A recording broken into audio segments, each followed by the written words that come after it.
A lot of people tell pollsters they don't trust me. Now, I don't like hearing that. As Hillary Clinton and Donald Trump chart a path to their party political nomination, polling data shows they're the most disliked candidates in the past 30 years. How did two so negatively viewed politicians rise to the top? I'm Nathan King in for Anna Naidu, and this is The Heat.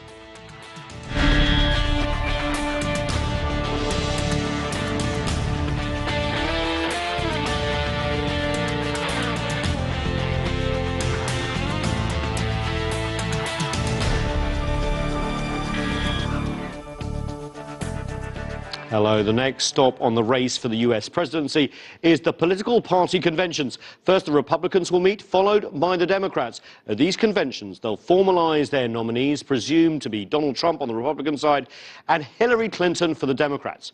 But these two candidates are not well liked by the majority of Americans. In fact, they have the lowest approval ratings of any political candidates since polling began. For more, we're joined by CCV's Jim Spellman in our newsroom.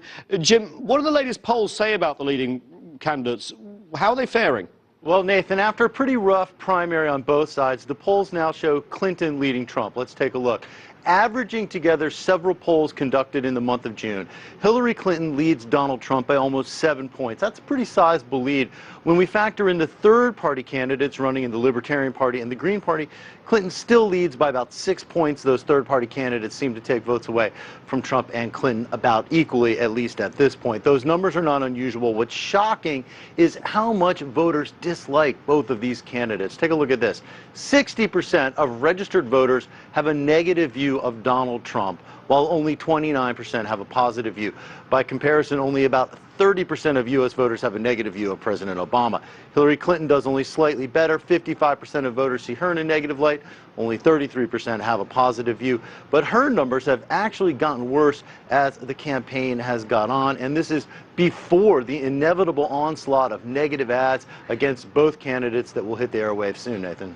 Jim, this beggars the question, why are both of them so disliked by voters? Right. Well, let's see. Trump's critics see him as a racist who disparages Latinos and Muslims. Among non-whites in the U.S., only 1 in 10 have a positive view of Trump. He also has a major problem with women, many of whom accuse him of being sexist. Clinton's problem is that many voters simply don't trust her. You heard her say it herself at the top of the show. She's seen as arrogant by many and part of establishment politics. Not a good thing to be this election cycle. She's also the focus of an investigation into a private email server she kept at her home. And both candidates share a major problem. Over 60% of voters say neither Clinton nor Trump share their values or have a background they can identify with. Jim, is the deep division in U.S. politics between the political parties contributing to these negatives? Yeah, there's no doubt the vitriol here would be high regardless of who the candidates were. That's simply been the default setting for American politics. We've seen it from both sides for years, fed by the political parties, but also by outside groups like super PACs, then reinforced on social media and in the U.S. press, especially on cable TV. But these two candidates are unique. Trump, simply unprecedented in American politics. His outlandish statements have been a big part of his attraction to some voters, but are guaranteed to alienate others. And Hillary Clinton, along with her husband, the former President Bill Clinton, has been a main of conservative scorn for 25 years now. At one point in the 1990s, hating the Clintons was almost its own industry. It gave rise to right-wing figures like Rush Limbaugh. But the question, Nathan, I think is this. Do voters need to like a candidate to vote for them? Both of these candidates are hoping that's not the case. Jim, thanks for that, especially the historical narrative on the Clintons. That's very, very important. Joining us now is Gary Nordlinger. He's a political strategist who teaches political science and management at George Washington University. Jesse Burns is a political reporter for the Hill newspaper covering the 2016 presidential election. And Joe Madison, a friend to the Heat, is radio host on Sirius XM, a long-time civil rights activist. Joe, the last time you were on this show, we were talking about Muhammad Ali, but this fight looks even nastier, doesn't it? Let's go down the panel. Why do you think there are so many negatives when it comes to Hillary Clinton and Donald Trump? And what do you think is the biggest potential disaster for both of them? I think, and I'll take a hit at my industry, and that is talk radio. Talk radio, particularly with conservative talk radio, and for the last 25, 30 years, ever since they got rid of the fairness doctrine, has been relentless in going after the Clintons. You know, we talk about Hillary Clinton being arrogant during her presidential campaign. That was the same rub she got when she was the first lady. That she interjected herself like no first lady had done before that, and she was the healthcare issue. Yeah, and she was unique in that way. But she, unlike most first ladies, she's always been public policy oriented. That's been her piece. But I think that talk radio has played a big role, particularly conservative talk radio, and people have picked up on it. Jesse, Trump. The negatives, quite easy to explain, but how do we get here so quickly? Well, here it's the entire opposite of Clinton. We have someone who hasn't been in politics their entire life. And so this is someone who a lot of their negatives that we've seen come out throughout this campaign have come out during the campaign itself. A lot of people have formed their kind of perceptions about Trump based on his statements, his proposal to ban Muslims, his comments on immigration and Mexicans. And so this is the entire opposite of Clinton, where a lot of people had their perceptions on her going into this campaign. A lot of people had to form their views on Trump based on what he said. So, Gary, both of them are negatives. Oh, absolutely. And they're being negative to each other as well. Right. I mean, Joe reminded me of the bumper sticker I saw in 1994, impeach the president and Bill too. You know, I mean, there's just... Meaning Hillary, the First Lady at the time. Yeah. But, you know, going back to her early days in the White House, I remember as part of the Whitewater, the special prosecutor wanted her billing records. Which, for international audience, was a sort of investigation that kind of went nowhere. Based on a land deal when he was governor of Arkansas. And at the time, she worked for a law firm called the Rose Law Firm, and the special prosecutor wanted to see her billing records. They couldn't find them. Then they magically appeared in the living quarters of the White House. So, I mean, it's just... So with the email scandal as well, what you're saying is email is the latest of a So she seems to have a habit of losing important documents that people could incriminate her? Is that what you're saying? But then remember the conspiracy theory. She killed her law partner. Oh, yeah, Vince Foster. Remember him? She was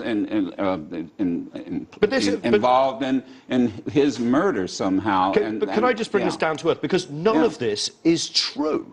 Right? She's never been charged, never been prosecuted, and yet all this, decades sometimes onwards, Jesse, still lingers. What is it about Hillary Clinton, and why is Trump so successful about bringing this up again? Yeah, and I will say with a lot of these kind of conspiratorial things, or even some of these things that have been proven with Clinton are yet to be proven, such as the email situation. We still don't know the full details on that yet. The investigation's ongoing. But Trump can identify that, and he will tap into that very quickly. We saw that a few weeks ago towards the end of the GOP primary when he was bringing up the Vince Foster claims regarding Bill Clinton. So as he's now shifting towards the general election, he's identifying some of those kind of lingering below the surface issues with Clinton. Whether they're true or not, he doesn't really care, but he's going to tap into those because it taps into a broader thing that a lot of voters know about. And you have to understand the economy has not been good to working class people. Worldwide, that's right, worldwide. Let's not go there. And so and we know that. And so what you end up are people always looking for scapegoats. So if you've got this megaphone out there, which is quote unquote the U.S. media, and they're constantly throwing this scapegoat, that scapegoat, then, you know, then people start believing it. Look, you know, it's the old adage, if you tell a lie long enough and often enough, people will believe it. The Joseph Goebbels stuff as well. Do you think the negative advertising, all this sort of political partisanship is basically created these two Frankenstein monsters? Well, I think it's far more than the negative advertising. I think it's just the cynicism toward government and elected officials that has been building for decades, not only in the U.S., but again, worldwide. But the irony is they both have such extremely high negatives. I mean, the last poll I looked at, which Trump's very strong negatives were 52 and Hillary's 46. So it's almost like each one's running against the only other human being they could possibly beat in this race. And the irony is each one is immune to negative advertising. You cannot make their unfavorables any higher than they already are. So what's it for? Well, to the degree they'll use negative advertising, it's going to be to drive out their own base. So Hillary will attack Donald so that Hillary's voters turn out to vote against Donald Trump and vice versa. Jesse, do you agree with that? Do you think it's going to be as nasty as their negatives look? Yeah, well, and just looking at their advertising right now, their strategies, the Clinton campaign has been obviously fundraising for over a year now. The Trump campaign is trying to ratchet that up as we speak. And so as far as even being able to implement that kind of strategy, Clinton, is up with millions of dollars in advertising in several key states, whereas Trump hasn't put up any advertising in those states. And so that's something in terms of trying to gin up a lot of enthusiasm among the GOP base. He's really playing from behind. Oh, I'm sorry. I was just going to say two things come to mind. One, Republican convention, Democratic convention. So what the world needs to watch are these conventions, which will be parties. And everybody is they're going to go after Trump in Philadelphia like you've never seen. And I would imagine there'll be three key people to watch. Bill Clinton, President Obama, and then, of course, Elizabeth Warren. And then on the Republican side in Chicago, they're going to go strong. I'll tell you when it gets really nasty, and I don't think it's going to change very much like we saw during the primary debates, is after Labor Day and the first debate. Exactly. Okay, we're getting slightly ahead of ourselves because I think this is great. And that's Muhammad Ali and Joe Frazier. I want to chart the course in a minute, but I want to just go back and say, how do we get here? I think we've got a piece of tape of Donald Trump talking about banning Muslims. If we can roll that now, because this is kind of where his negatives really started to pile up. We cannot afford to talk around issues anymore. We have to address these issues head on. I called for a ban after San Bernardino at scorn and anger. But now, many years, and I have to say, many years, but many are saying that I was right to do so. And although the pause is temporary, we must find out what is going on. We have to do it. It will be lifted, this ban, when and as a nation we're in a position to properly and perfectly screen these people coming into our country. They're pouring in, and we don't know what we're doing. I mean, those are really strong terms. What was the effect of that with Donald Trump on the electorate as a whole? This is a primary race. He was going for base voters, but this really sort of ended it for a lot of people. Well, I think for those kind of people, he already ended it before. I mean, Donald Trump, and I've heard him interviewed about this. It's, hey, I say these things, I gauge the reaction. My standing in the polls keeps going up. So, through the primaries, it seemed to be serving him, but he's got to become a much more thoughtful candidate going forward. But what he said about the judge was just off the scales. This is a judge who's involved in a Trump University, which is this now defunct educational institution, which there's a fraud case against.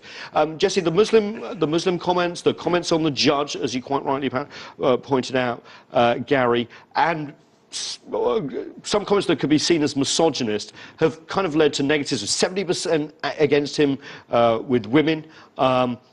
This is not a typical candidate who runs in a general election with these negatives.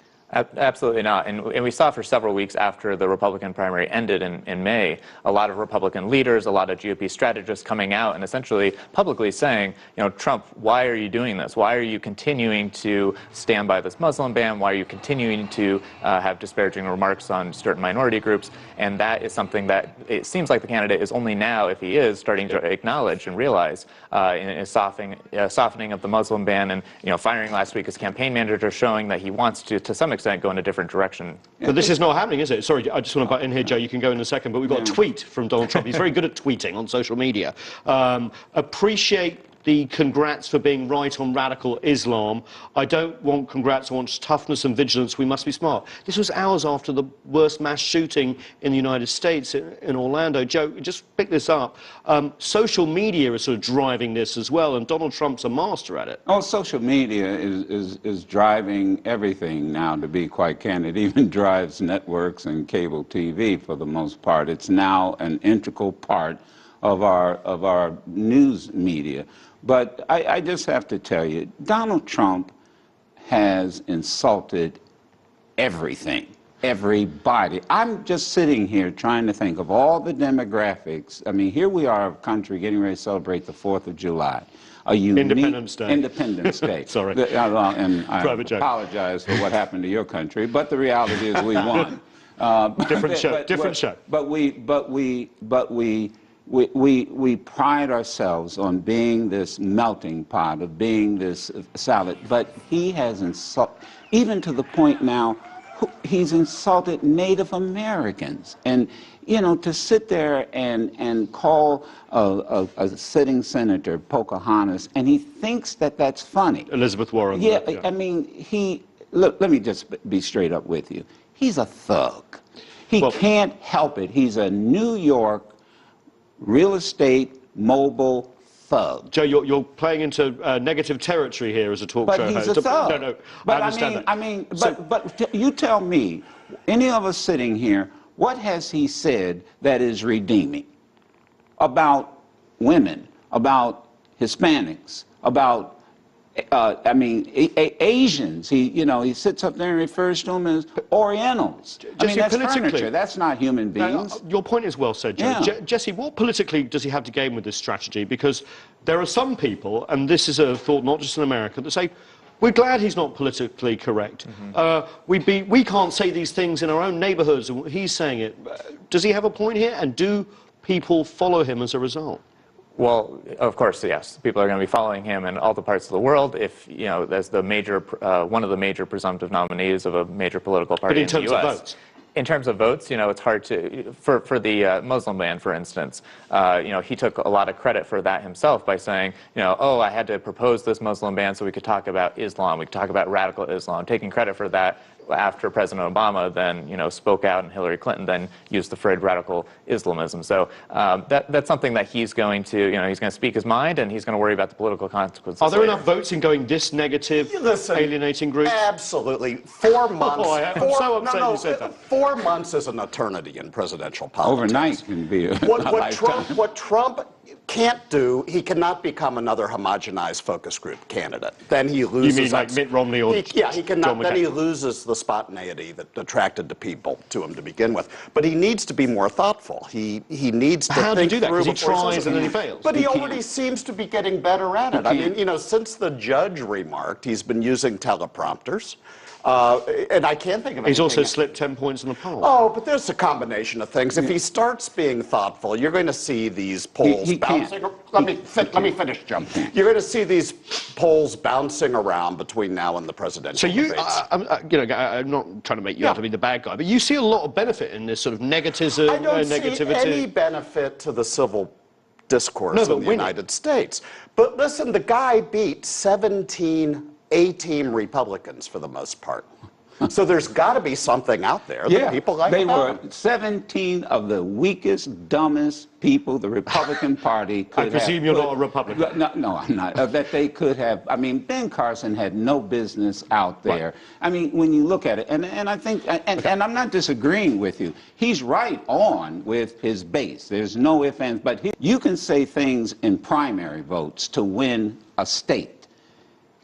And you can speak to that state. You can speak to Mississippi when you're trying to win Mississippi, but that doesn't register in New Jersey. Now you have a national race. Or in purple race. States like Virginia and Nevada. Right.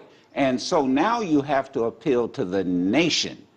So I don't think the color of the map's going to change on election night. The South's going to be solidly red, but there will be these important swing states. Jesse, going back to what Gary said earlier about turnout, do you think he's the ultimate turnout machine? Because Mitt Romney did not get the turnout he expected 8 years ago in places like Ohio and lost them by, 8 rather than 1 or 2, it looked like.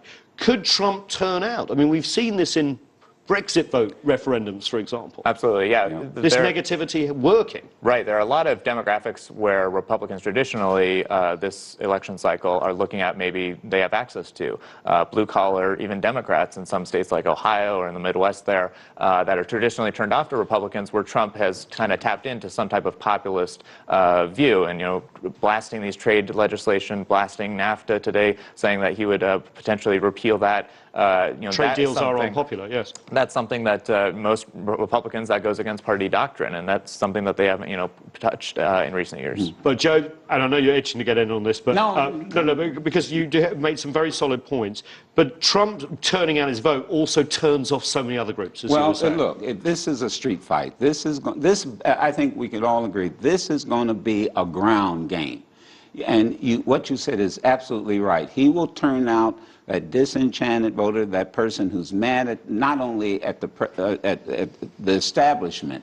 These are going to be anti-establishment voters. And so what we've been saying is this is a matter of you've got to register and you've got to get your folk out to the polls. It's a ground game.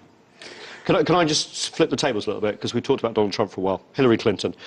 Before we talk about, I want to play a little bit about her responding to the lack of trust that the American people has. She seems very wounded by this. Let's just have a listen.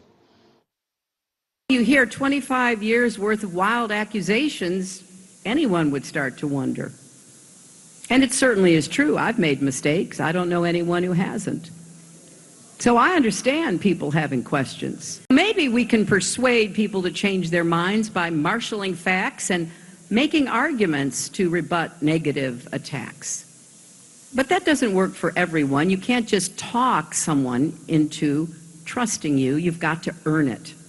Gary, that was a very Clinton response to the 25 years of accusations. But she does have a perception problem out there. Why, considering all her years of public service, First Lady, Senator of New York, as Secretary of State, twice presidential candidate? Yeah, but you have a litany of problems that we already talked about, dating back to the Clinton administration. And we had a report on Benghazi today as well. The Benghazi, I'm less concerned about that. But, This is when the ambassador was killed during her tenure. But there's just the other things, why won't she release the speeches she's given, for example? Wall Street banks like or Goldman anyone Sachs. else, for that matter, yeah. So, so much of this is a problem of her own making. And what I've learned in politics is statements of value are not believable. You can't say I'm honest and have that be credible. Statements of fact are credible. Hey, I've been in this job for 4 years and there hasn't been a scandal. But the problem is she has scandals. The email, I think, being the most recent. Her own email server in her home when she was meant to have it going through the State Department. Going through the State She initially Department. said, Joe, that she didn't want to carry 2 phones, and that seems to have changed. Look, What is it with Hillary? Well, no, you're absolutely right. I think you admit you blew it. This corporate America does it all the time. You see the CEOs get on when they blow up. So I'm on the board of governors of the Red Cross. We just had a scandal about a poster. And thank God the president of the Red Cross hit it, put out a statement, we're going to correct it. It's getting ahead of the problem, isn't it? You get ahead of the problem. However, if I were Hillary Clinton and advising her, and I'm not, I'm telling you, if Donald Trump comes at me about releasing the speeches, I will get on him about releasing your taxes. I'll release those speeches the day you release those taxes, and let's see how much money you did contribute to all these charities that you said you did. That's how you handle Donald Trump. Jesse Burns, you write for the publication The Hill, which monitors Capitol Hill Congress, and baiting Clinton as a sport up there. Why has it been going on for so long? And have they wounded her that much that she's now just totally not credible, even though she hasn't been convicted of anything or charged of anything so far?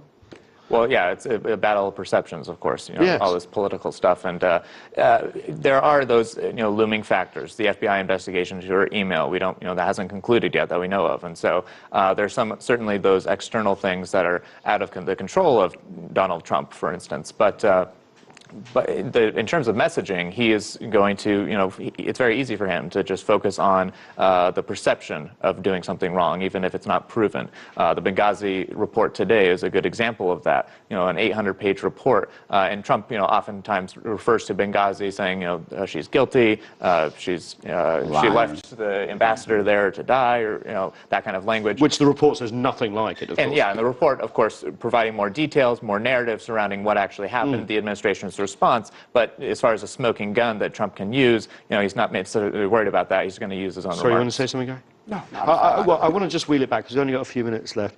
This is horrible for civic discourse, isn't it? And, we've seen this time and time again in history. When civic discourse turns negative, things can happen. You can't get the genie back in the bottle sometimes, Gary. What do you think? I mean, this election is potentially has some really nasty effects going forward. I was talking with some folks from Brazil last week, and as you know, their president's getting impeached. They have this massive scandal.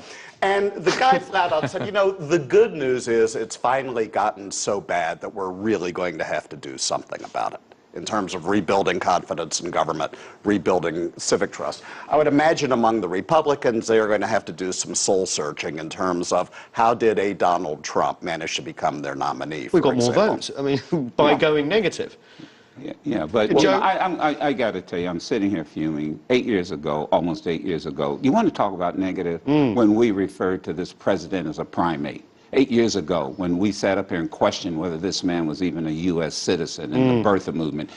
No, at least as I watched what President Obama, candidate Obama went through. I mean, it was. I mean, we act as if this is something we didn't see, and what people want to ignore what they did to the family and the first wife. You just remind me. Jefferson called John Adams a hermaphrodite. I seem to remember. Well, I mean, but you're going. But way they didn't back. have cable I'm saying I can go back just 7.5, 8 years, and let's not pretend that we look. The Republicans created this Frankenstein. And now it's the true Frankenstein novel. He's turned on the village. And it was Donald Trump himself, going back to 2011, that forced the White House to eventually release President Obama's birth certificate. He was the vocal proponent of the birther movement, so-called. And so this is something where Trump has stepped into a void that has been there, whether whoever's responsible for it or not. He's tapped into that void and he stepped in. The big question is, can he bring it to fruition? Can he actually cross the finish line and overcome that final hurdle in November, despite all of these negatives? But Gary, at what cost to civic discourse? Is winning all it's about? Oh, heavens no. I think, the means never justify the ends. If you go through human history, I've never found an example where the means justified the ends. Gary, thanks so much. Jesse as well for joining us as well. And Joe Madison, a big friend of the show. Really important. It's going to be a very negative race. We've decided that. And we've got a few more months to go. You can't believe it can be even more negative. That's all we have time for. But the conversation, of course, does continue online. Chat with us about this or any other show on Twitter or at CTV_America. We also use Facebook. Find us at facebook.com/CTV America. I'm Nathan King in Washington, D.C. And thanks so much for being with us.